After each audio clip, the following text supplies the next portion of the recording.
Hello students, myself Sanjay Kumar.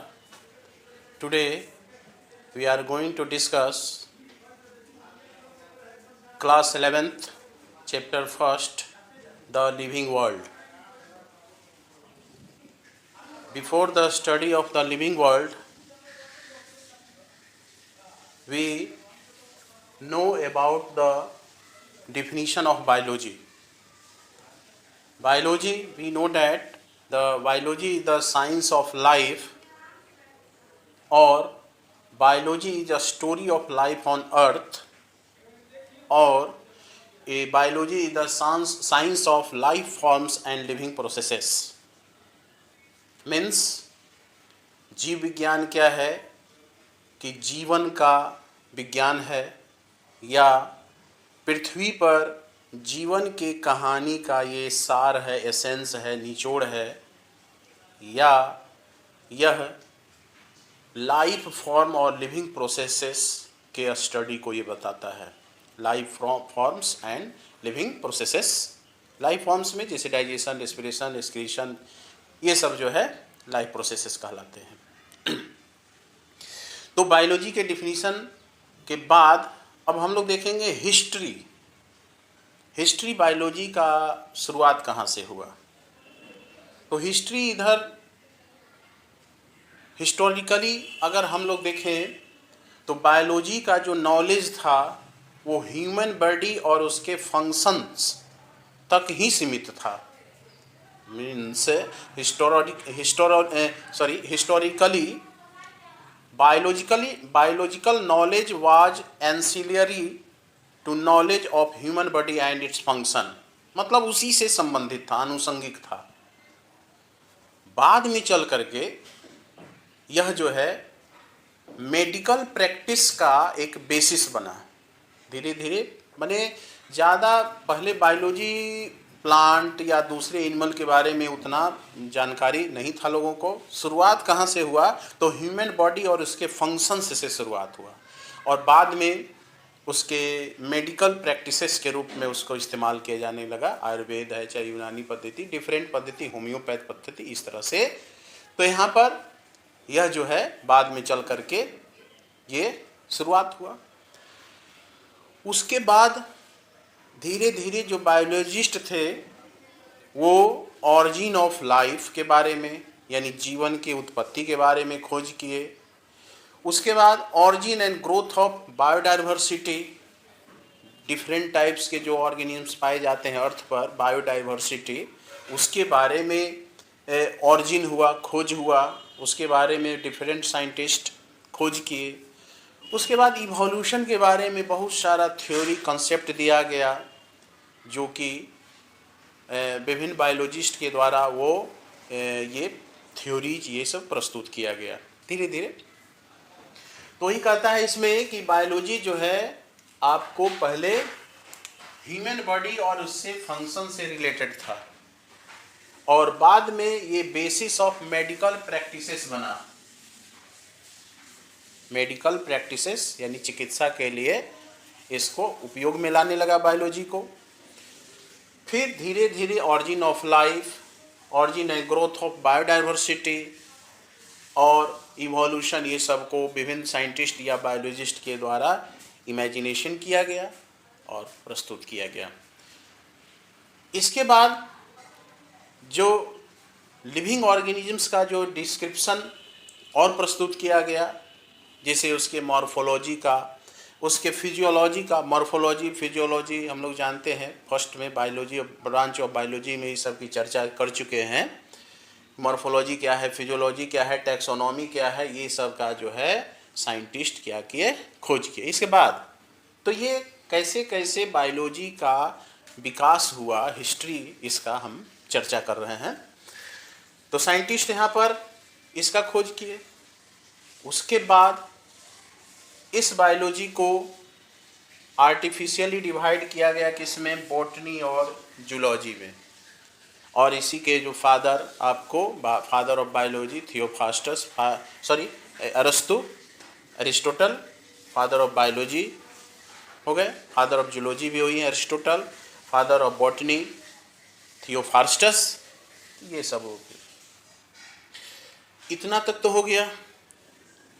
अब कहता है कि बायोलॉजी में जब फिजिक्स का इंट्रोडक्शन हुआ, केमिस्ट्री का इंट्रोडक्शन हुआ, फिजिक्स का इंट्रोडक्शन कैसे हुआ? तो इंट्रोडक्शन ऑफ फिजिकल साइंस यानी bio physics and bio chemistry make biology easy बना दिया, इजियर बना दिया है। कैसे? तो माइक्रोस्कोप का जब यूज होने लगा, रॉबर्ट हुक के द्वारा सेल का जब खोज किया गया, प्लस उसके बाद जो है उसमें सेल के अंदर अब जो केमिकल कॉन्स्टिट्यूएंट्स होते हैं उसका जब पता लगाने लगा लोग, तब जा कर के बायोलॉजी क्या हुआ? इजी हुआ। ठीक। तो ये धीरे धीरे क्या है कि बायोलॉजी में ये डिस्कवरी चल रहा है। और उसके बाद जो टैक्सोनॉमी के जो कैरोलस लिनियस हैं फादर, वो अपना सब डिस्क्रिप्शन दिए। उसके बाद जो है यहाँ पर मेंडल भी बहुत अच्छा वर्क दिए हैं जेनेटिक्स के बारे में, जिसमें जेनेटिक्स में क्या होता है? यह study of inheritance and variation, यानी जो कैरेक्टर होते हैं पेरेंट्स में वो ऑफ स्प्रिंग में जाते हैं और वेरिएशन होता है। तो यहाँ पर मेंडल वर्क जो है प्रमोट किया स्टडी ऑफ जेनेटिक्स का। और क्या किया कि धीरे धीरे the discovery of double helix structure of DNA, वो भी क्या किया कि सपोर्ट किया, अंडरस्टैंडिंग बायोलॉजी या लाइफ को समझने में मदद किया। डीएनए का भी खोजी हुआ उसके बाद। इसके बाद कहता है कि जैसे जैसे खोज होते गया तो बायोलॉजी को अनफॉर्चुनेटली बायोलॉजी को दो भागों में डिवाइड कर दिया गया। एक हो गया क्लासिकल बायोलॉजी और दूसरा हो गया modern biology. Classical biology and modern biology.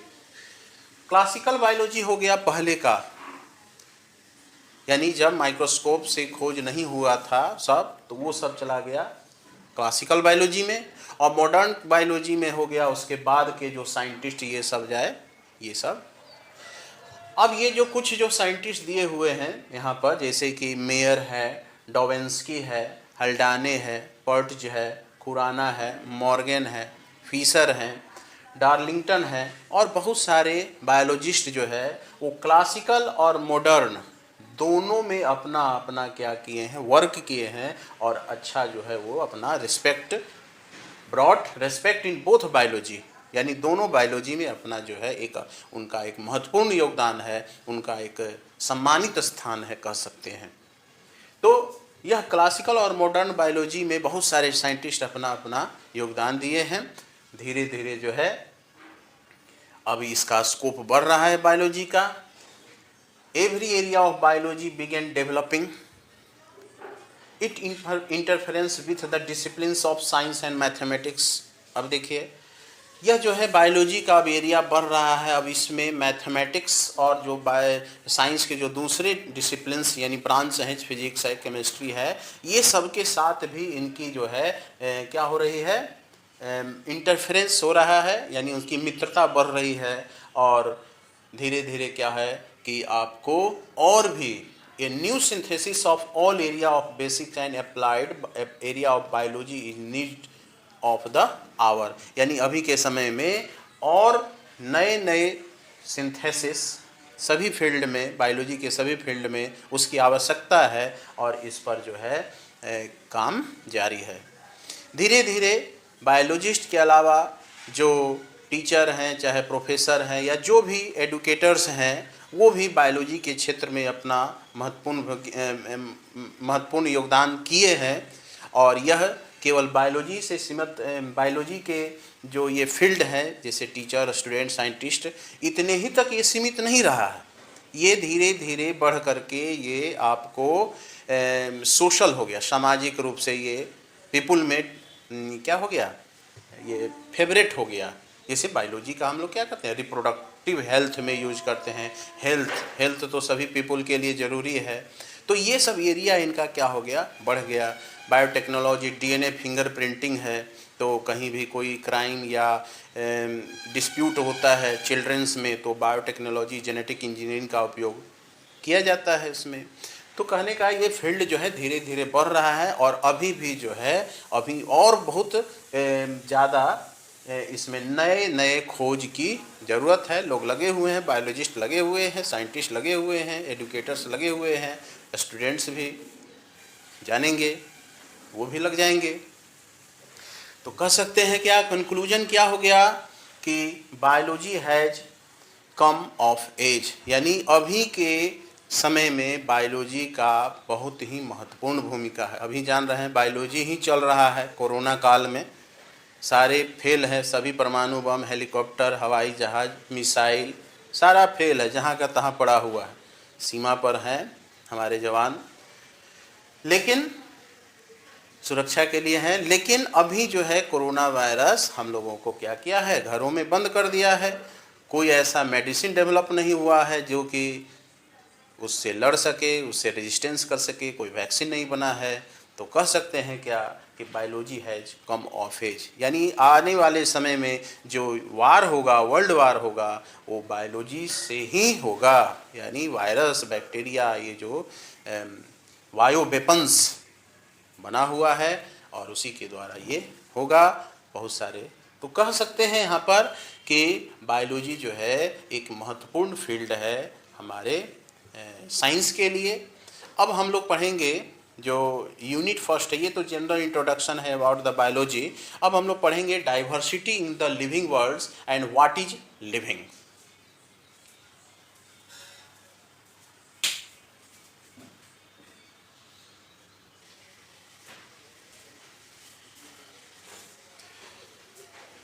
अब हम लोग देखते हैं कि यूनिट फर्स्ट में diversity in the living world पढ़ना है और इसमें 4 चैप्टर है। तो पहले diversity in the living world का समरी हम लोग पढ़ लेते हैं, और इसका जो 4 चैप्टर है, जैसे फर्स्ट चैप्टर है द लिविंग विंग्स है, सेकेंड चैप्टर है बायोलॉजिकल क्लासिफिकेशन है, थर्ड चैप्टर है आपको प्लांट किंगडम, और फोर्थ जो है एनिमल किंगडम है। तो इस सब के बारे में पढ़ना है। तो वो सब जो है इसी में आ जाते हैं, diversity in the living world. Diversity का मतलब क्या होता है कि variability amongest the living organisms called biodiversity. Diversity हो गया कि सभी में अलग अलग वेरिएबिलिटी, चाहे वह लिविंग हो या नॉन लिविंग हो। और इसी में बायोडाइवर्सिटी जब जुट जाएगा तो बायो का मतलब लिविंग हो गया, और लिविंग में डाइवर्सिटी, बहुत प्रकार के लिविंग्स पाए जाते हैं। तो वो हम लोग देखेंगे नेक्स्ट क्लास में कि कितने प्रकार के लिविंग्स होते हैं, कैसे कैसे उनको बाइफर्केट किया जाता है, अलग अलग किया जाता है। तो इसमें कहता है कि डाइवर्सिटी में जो लिविंग वर्ल्ड जो होते हैं comprises as amazing diversity of the living organism, माने ये कौतूहल है, अमेजिंग है, वर्ल्ड है बायोलॉजी का। बायोलॉजी में जो ये डाइवर्सिटी है वो लिविंग्स ऑर्गेनिज्म के लिए क्या है, कौतूहल का विषय है, बहुत ही आश्चर्य का विषय है लोगों के लिए। क्यों है तो हम लोग देखेंगे कि बहुत अनेक अनेक प्रकार के जीव इस पृथ्वी पर पाए जाते हैं, और सबको देखने में सबका अपना अपना बिहेवियर है, इसलिए थोड़ा सा उसमें क्या होता है, आश्चर्य होता है उसको देख करके। अब कहता है कि जो अर्ली ह्यूमन जो थे, हमारे जो पूर्वज थे, हजारों साल पहले के जो पूर्वज थे, वो डाइवर्सिटी कैसे करते थे। तो लिविंग और नॉन लिविंग के बीच वो केवल डाइवर्सिटी कर सकते थे, बाइफर्केट कर सकते थे। वही कहता है कि early man differentiate all matters, जितने भी पाए जाते हैं इस मैटर पृथ्वी पर, चाहे वह इनएनिमेट हो चाहे एनिमेट हो।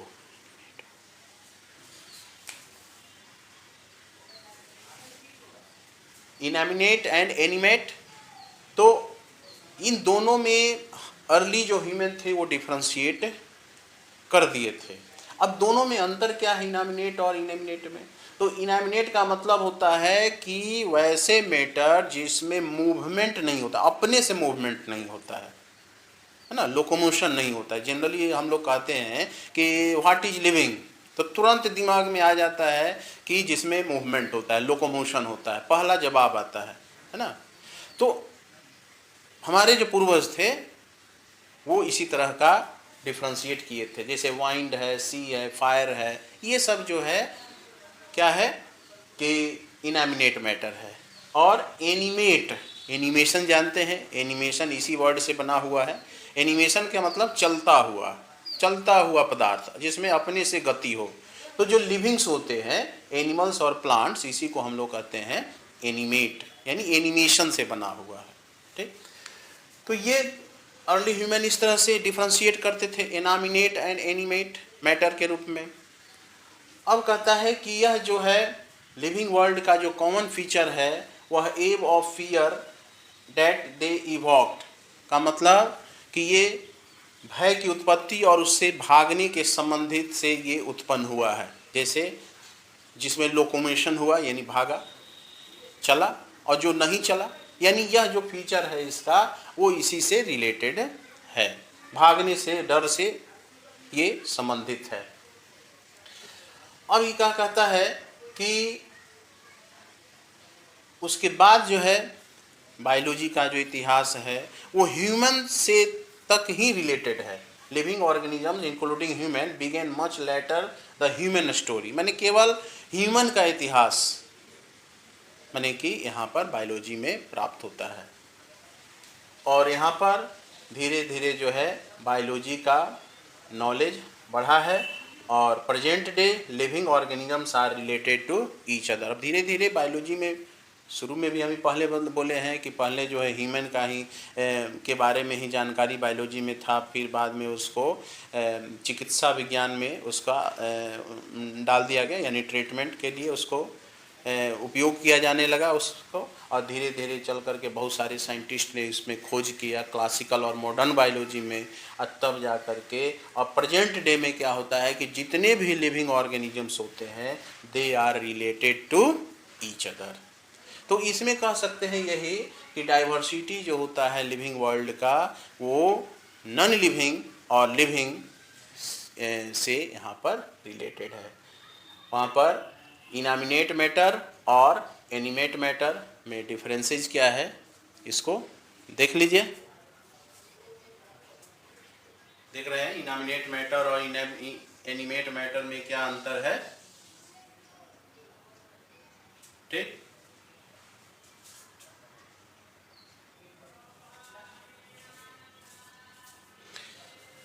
अब हम लोग शुरुआत करते हैं जो चैप्टर 1 है the living world. Living world का मतलब कि लिविंग क्या है, किसे हम लिविंग कहेंगे। उसके पहले थोड़ा सा हम लोग देख लेते हैं कि how wonderful is the living world, मतलब कितना कितना निराला है हमारा लिविंग वर्ल्ड। बहुत ही निराला है लिविंग वर्ल्ड, यानी the wide range of living types is amazing, विस्मयकारी है, बहुत ही आश्चर्य है, बहुत ही विविधताओं से भरा हुआ है ये हमारा लिविंग वर्ल्ड। देखते हैं तो आश्चर्य होता है, विस्मय होता है, बहुत ही वंडरफुल है हमारा लिविंग वर्ल्ड। अब जैसे फॉर एग्जाम्पल कि हम लोग देखते हैं कि जो बहुत सारे लिविंग्स होते हैं वो एक्स्ट्रा ऑर्डिनरी हैबिटेट्स में रहते हैं, माने हॉस्टाइल कंडीशन, जहाँ माने कुछ लिविंग्स ऐसे हैं जहाँ पर सभी लिविंग्स नहीं सर्वाइव कर सकते हैं। जैसे extra ordinary habitats of A organism leave us speechless, यानी आश्चर्यचकित करता है हम लोगों को कि कैसे वह ऑर्गेनिज्म उस हॉस्टाइल कंडीशन में रहता है ना। आश्चर्य नहीं होगा, स्पीचलेस है ये। हम जो एक्स्ट्रा ऑर्डिनरी हैबिटेट्स में रहते हैं वह क्या है, स्पीचलेस है, उसके बारे में शब्द नहीं है बोला जा सकता है, आश्चर्यचकित करता है। जैसे कोल्ड माउंटेन, तो सॉरी कोल्ड माउंटेन में जो रहने वाले ऑर्गेनिजम्स होते होंगे वो कैसे अपने को रजिस्ट करते होंगे उस एनवायरनमेंट में। उनको अगर वहाँ से ला करके इधर रखा जाए तो सरवाइव नहीं कर पाएंगे, हम लोगों को अगर वहाँ रखा जाए तो हम लोग सरवाइव नहीं करेंगे। तो इस तरह से क्या है, आश्चर्यचकित करता है, ये वंडरफुल है, ये विस्मयकारी है, ये जितने भी लिविंग्स होते हैं। उसके बाद है डेसिडियस फॉरेस्ट्स, जंगल होते हैं, बहुत प्रकार के जंगल हैं, वहाँ पर कैसे रहते होंगे जीव, क्या उनका हैबिट्स होगा, उसी के अनुसार रहते हैं। ओशियंस में बहुत लार्ज अमाउंट ऑफ बायोडाइवर्सिटी पाए जाते हैं ओशियंस में। अभी बहुत सारे डाइवर्सिटी का खोज हुआ है और बहुत सारे डाइवर्सिटी का अभी खोज नहीं हुआ है। अभी ओशियन में, फॉरेस्ट में, माउंटेन में, हर जगह जो है इसी तरह से पड़ा हुआ है।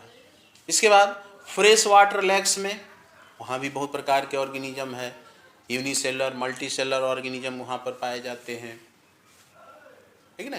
तो ये क्या है, डिजर्ट है। देखिए डिजर्ट में कैसे ऑर्गेनिज्म रहता है, कैमल या जो भी प्लांट्स होते हैं, पुंसिया या जो भी प्लांट है उसमें डिजर्ट में रहता। हॉट स्प्रिंग्स में देखिए गर्म पानी में तो बहुत सारे बैक्टीरिया ये सब जो जीव होते हैं वो उस स्प्रिंग्स में, हॉट स्प्रिंग्स में पाए जाते हैं। थर्मस एक्वेटिकस हम लोग को आगे पढ़ना है 12th क्लास में, यहाँ भी पढ़ेंगे हम लोग 11th क्लास में थर्मो एसिडोफिलस बैक्टीरिया, जब आर्ची बैक्टीरिया पढ़ेंगे तो उसमें मोन्ड्रा किंगडम में। तो ये क्या है, एक्स्ट्रा ऑर्डिनरी हैबिटेट्स हो गया। अब कहता है कि चलिए एक्स्ट्रा ऑर्डिनरी हैबिटेट से अब यहाँ पर चलाइए ऑर्डिनरी हैबिटेट में। तो ये क्या है, the beauty of A galloping horse, सरपट दौड़ते हुए घोड़े, है ना। The beauty of A galloping horse, सरपट दौड़ते हुए घोड़े, कितना अच्छा लग रहा है। अब देखिए माइग्रेटरी बर्ड्स भी बहुत ही सुंदर लग रहा है। हम लोगों का भी बर्ड्स अच्छा है। माइग्रेटरी बर्ड्स दूसरे जगह से आ करके रहते हैं, फिर चले जाते हैं अपने फेवरेबल कंडीशन जब आते हैं। देखिए अलग अलग प्रकार के माइग्रेटरी बर्ड्स होते हैं, क्लियर। अब कहता है माइग्रेटरी बर्ड्स हो गया। अब वैली ऑफ फ्लावर्स देखिए कितना सुंदर सुंदर फूलों की घाटी है।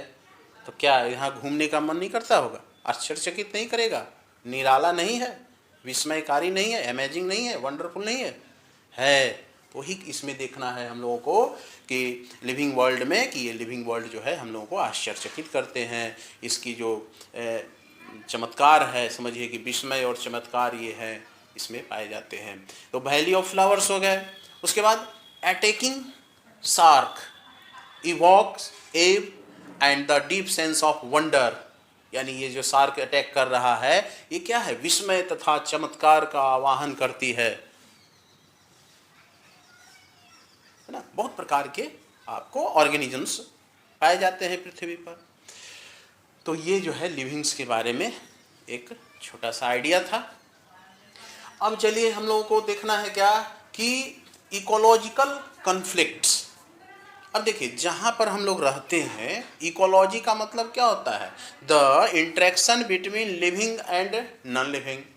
अब लिविंग और नॉन लिविंग साथ रहते हैं तो ये इकोलॉजी हो गया। और जो ऑर्गेनिजम्स है उसमें क्या होता है, थोड़ा सा कॉन्फ्लिक्ट होता है। एक साथ रहते हैं तो पारस्परिक विरोध होता है, दोस्त जैसे हैं एक साथ रहते हैं तो आपस में झगड़ा होता है, फिर आपस में कोऑपरेशन होता है, सहयोग होता है। ठीक उसी तरह से हम लोगों के जो ऑर्गेनिजम्स होते हैं, जितने भी ऑर्गेनिजम्स होते हैं उन सभी में इकोलॉजिकल कॉन्फ्लिक्ट होता है, यानी पारस्परिक विरोध होता है एंड कोऑपरेशन होता है among members of A population, है ना। किसी भी पॉपुलेशन में, घर में ही रहता है आदमी तो लड़ाई झगड़ा परस्पर सहयोग तो होता ही रहता है। एंड या कह सकते हैं और ये जो सेल के अंदर मॉलिक्यूलर ट्रैफिक रहता है। देखिए हमारा जो बॉडी है बना हुआ है किस चीज़ से, मॉलिक्यूल्स से बना हुआ है। बहुत सारे मॉलिक्यूल्स हम लोगों के बॉडी में पाए जाते हैं। समझिए ट्रैफिक है, जाम है हमारा पूरा बॉडी, और ये सारे मॉलिक्यूल्स आपस में रिएक्शन कर रहे हैं, केमिकल कर रहे हैं, मेटाबॉलिज्म कर रहे हैं, ठीक। तो यह जो है कॉन्फ्लिक्ट है, कॉपरेशन है, और जो ये मॉलिक्यूलर ट्रैफिक है इनसाइड ए सेल, सेल के अंदर पाए जाते हैं। हम लोग बायोकेमिस्ट्री में पढ़ेंगे कि ये मॉलिक्यूल्स कौन कौन से होते हैं जो क्या करते हैं, लिविंग्स के बारे में बताने की कोशिश करते हैं कि व्हाट इंडीड इज लाइफ, यानी वास्तव में जीवन क्या है, ये सब है ना। अभी बताए कि एक्स्ट्रा ऑर्डिनरी हैबिटेट में जो होता है जीव रहते हैं, प्लस नॉर्मल कंडीशन में जो ऑर्गेनिजम्स रहते हैं वो कैसे हम लोगों को उसकी सुंदरता, उसका विस्मय, चमत्कार, ये सब जो है वो आकर्षित करता है। पारस्परिक विरोध, सहयोग, ये सब जो पाए जाते हैं, प्लस सेल के अंदर जो बायोमोलिकुल्स होते हैं, बायोकेमिकल्स होते हैं, वो क्या करते हैं, आपको ये बताते हैं वास्तव में जीवन क्या है, व्हाट इंडीड इज लाइफ, वास्तव में जीवन क्या है। तो देखिए जीवन क्या है एक क्वेश्चन हो गया, और इस क्वेश्चन में भी दो क्वेश्चंस है, देख रहे हैं, व्हाट इंडीड इज लाइफ एक क्वेश्चन हो गया, और इसमें भी दो क्वेश्चन है, टू इम्प्लिक्ट क्वेश्चन, दो निर्विवाद क्वेश्चन है, बिना विवाद का ये क्वेश्चन है। क्या क्वेश्चन है, तो एक तो टेक्निकल क्वेश्चन है और दूसरा फिलोसफिकल क्वेश्चन है, दार्शनिक क्वेश्चन, दार्शनिक प्रश्न है ये, फिलोसफिकल क्वेश्चन, और ये टेक्निकल या साइंटिफिक क्वेश्चन है। तो साइंटिफिक क्वेश्चन क्या है कि what living is an oppose to the non living, मतलब जीव तथा निर्जीव क्या है।